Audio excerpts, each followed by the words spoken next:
In Fasting the Mind, I speak about a disciplined approach to the practice of fasting the mind. This is called the KISS method. Now, KISS is an acronym for Keep It Simple, Stupid. Now, keeping it simple, stupid is basically focusing on the ordinary things in our lives. And what I mean by the ordinary things are the foundations and the fundamentals of our ordinary life. And there are actually 4 fundamentals that I focus on, which is meditation, exercise, healthy diet, and adequate rest. So meaning getting enough deep sleep. Now, when we focus on just the 4 fundamentals, we are not letting our mind being distracted. We are detoxing from digital devices, and we are disciplining our diet. We are accessing the parasympathetic nervous system through meditation. We are exercising more, especially in the AM, which boosts our mood for at least 12 hours. These simple things actually nourish our creative and intellectual life. Now, just as an artist creates a piece of art, these 4 fundamentals, if followed earnestly, create a masterpiece day. And that's what we're looking for in the disciplined approach to fasting the mind. We want to create a masterpiece day. Now, what I'll take you through is my routines, my method of keeping it simple, stupid, and how I create my own masterpiece day by following the 4 fundamentals. So as you can see, to begin my masterpiece day, I've woke up at 5:30 a.m., had a few glasses of water, freshened up a little, and I'm just preparing for my 30-minute meditation.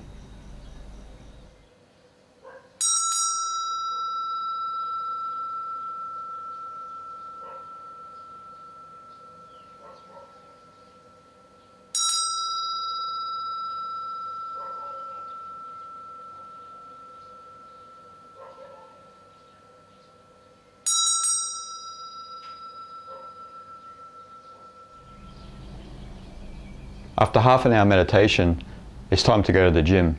It's about 6:30, so let's go.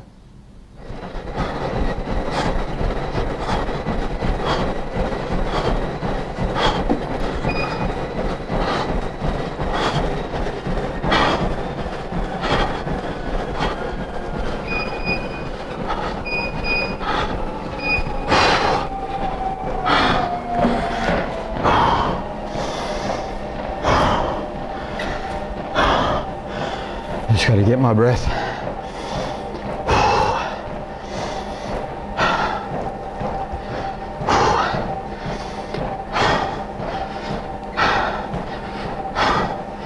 So that's my standard 30-minute run, just a little over 5 kilometers. It's good to do this obviously a few times a week, 3 times if you're fortunate enough. And it helps to exercise in the AM actually boosts your mood for 12 hours. That's what research suggests. So that's why it's better in the morning than instead of the PM. So that's it this morning. I'm gonna go home, shower, and stretch obviously, and get ready for the first meal of the day. See you soon. So I just spent 45 minutes at the gym. I've come home, I've showered, and I've prepared my first meal of the day.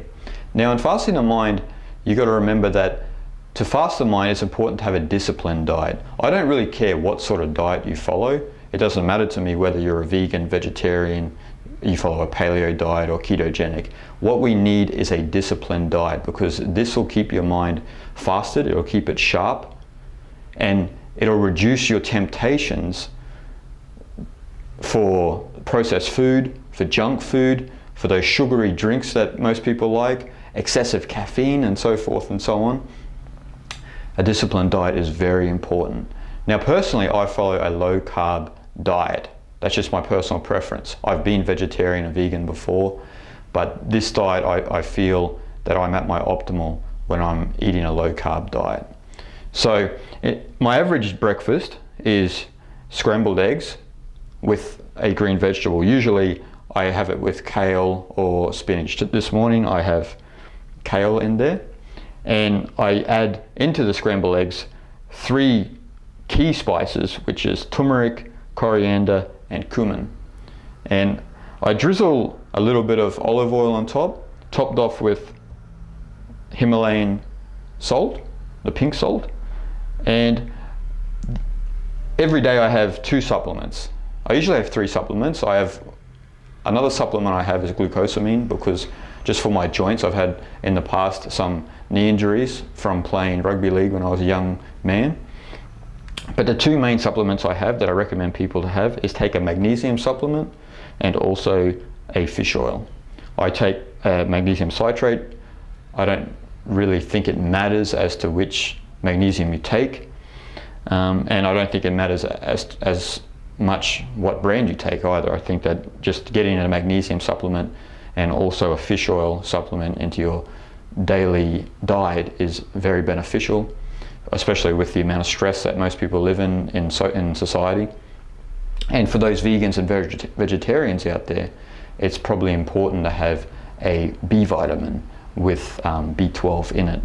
And my drink of choice in the morning is organic coconut water. Now I drink coconut water here because I live in Thailand and it's extremely hot, and coconut water is very beneficial for the diet in a place like Thailand. It might not be beneficial if you're an Inuit and you live in northern Canada, but where I am, it's perfect. So that's the first meal of the day. This is breakfast, and I'm going to eat this up and I'll see you after that. So I just finished breakfast and I've been up since 5:30 a.m. and in 3 hours I've nourished 2 of the fundamentals, meditation and exercise. And I've had my first meal of the day, so I've begun my disciplined diet, my healthy diet for the day, my nutrition. And you don't just want to follow the 4 fundamentals plainly, you want to bear the fruit of the 4 fundamentals. And what I mean by that is your creative life and your intellectual life. They are the fruit of your life that will prosper from following the 4 fundamentals. So in the AM, it's best to have a deep work session where you contribute 3 to 4 hours to creativity, to going deep into whatever it is that you're inspired by, your own personal work, that is. Mine is writing. So it's 8:30 now, so I will have my deep work session for 3 hours. Usually if I stretch it out, I can go to 4 hours if I'm on a roll and I just want to keep going. But anything more than 4 hours and you're starting to deplete your energies, and you start to not contribute from being sharp in that 3 hour to 4 hour block. You start to sort of waver, your mind begins to wander, and that's not beneficial to anybody. It's better to keep it short, sharp, and succinct. And so this morning I'll begin now at 8:30 and I'll finish at 11:30, probably 11:30, and I'll prepare lunch then. So my deep work session this morning, I have to write an article for a magazine in the US, so I'm getting prepared for that, and I will finish then, as I said, and then I'll make lunch. And so you want to remember that it is important not just to plainly follow the 4 fundamentals, but to remember why you're following them, to nourish your creative and intellectual life, meaning harnessing creativity during the AM, and at night cultivating some intelligence that in whatever field that is that you're involved in, that'll help your professional life evolve and also your own personal life. So I'll see you at lunchtime, because I'm about to begin, and we'll see what I'm eating for lunch.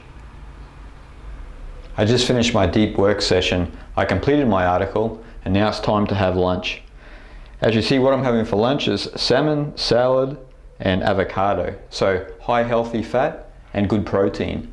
This will keep me going to my next meal at 6 p.m. In the afternoon, after this, what I plan to do is have some downtime with my wife, maybe go for a walk in nature, and then finish off, before I have my digital sunset at 5, some emails and social media things that I have to get back in touch with, and tidy up all those little managing things, what is entailed to be an author and a lecturer. So I'll do that later on after this, and I'll see you then. So this afternoon, after my wife and I finished our downtime, from 4 to 5 I usually reply to any urgent emails or messages on social media and so forth and so on. And just to finish it all off for the day, just in the same sense that Cal Newport, who wrote Deep Work, when he finishes his day, he says the mantra "shut down complete" once he finishes his day, and then he doesn't turn on any digital devices for the rest of the night. Now this is very important, especially if we are going to prioritize sleep. So I'm shutting down complete at the moment, but what that means is at night, many of you probably don't know, but when we are always looking at digital devices at night time, a lot of people suffer from insomnia or their sleep is disturbed and they don't know why. And you see people clutching at their phone trying to get that last tweet away in bed, and then they wonder why they can't sleep for hours. Well, the reason is because of the blue light in digital devices. Now the blue light suppresses melatonin secretion coming out of the pineal gland. So our pineal gland naturally secretes melatonin a few hours before bed, which allows you to get drowsy and then fall to sleep naturally. But when you're looking at digital devices and you're constantly looking at the blue light, it's suppressing that melatonin production, and then your mind actually thinks it's time to wake up and get into action. So, this is why a lot of us have agitated sleep patterns and can't sleep, because we're just attached to too many digital screens at night time. So I recommend at 5 or 6, this is 5 o'clock for me here, to practice digital sunsets. So that means, as Cal Newport says, shut down complete, like what I just did. I got my last urgent email away. And then for the rest of the night, it's just relax, speak to my wife, read a book, enjoy a meal. And then this is what prepares you for deep sleep. So at the moment, I'm just going to relax, might read a book a little bit, and then I'll see you at dinner. It's 6 p.m. and it's dinner time. 6 is a perfect time for dinner, especially a nice light meal. I try to have a light meal every night. Usually if we have too many carbs or too much meat or something like that, that'll disturb our sleep. So I usually have, my staple is a avocado cheese salad. Plenty of greens, full of vegetables, full of vitality, very healthy. And my wife and I, we usually eat every meal with chopsticks, even salad, because the use of chopsticks can keep your mind very mindful when you eat, as opposed to gorging with spoons and forks and so forth and so on. So this is a perfect light meal for me, and I'll tuck into this, and then after this meal I'll get into some reading. So after a good light dinner, I usually get some reading in. Sometimes I'll get some reading in before dinner, but definitely after dinner I'll get some reading in. Now, it's important to cultivate intelligence. This is part of the fruits of our labor, of the 4 fundamentals, just like creativity. So cultivating intelligence is very important. And at night time is a great time to do it. Once you've completely shut the day down, no more digital devices, then the mind can concentrate on some deep knowledge. Now, not only that, but reading does just begin to slow you down and prepare you for a good deep night of sleep. So that's another bonus with reading. So what I'll do is I'll do a little bit of reading, and then I'll speak to my wife. I'll just relax a little and maybe get a little bit of meditation in, and then it's time for bed. So I'll see you at bedtime. So it's 9 p.m. and I'm completely wiped out. I'm fully ready for a good night's rest, and the day's been very productive and peaceful. And the irony is, though that a lot of things were done, I didn't feel rushed or busy or stressful, because I just followed the KISS method, the Keep It Simple Stupid method, which is basically just following the 4 fundamentals that I showed you during today, which build a masterpiece day. And that's all you have to do to keep your mind in a fasted state, to keep it very simple, alert, focused, without being distracted. And you can get so much done in your life if you continue to follow this disciplined approach to fasting the mind in your ordinary life.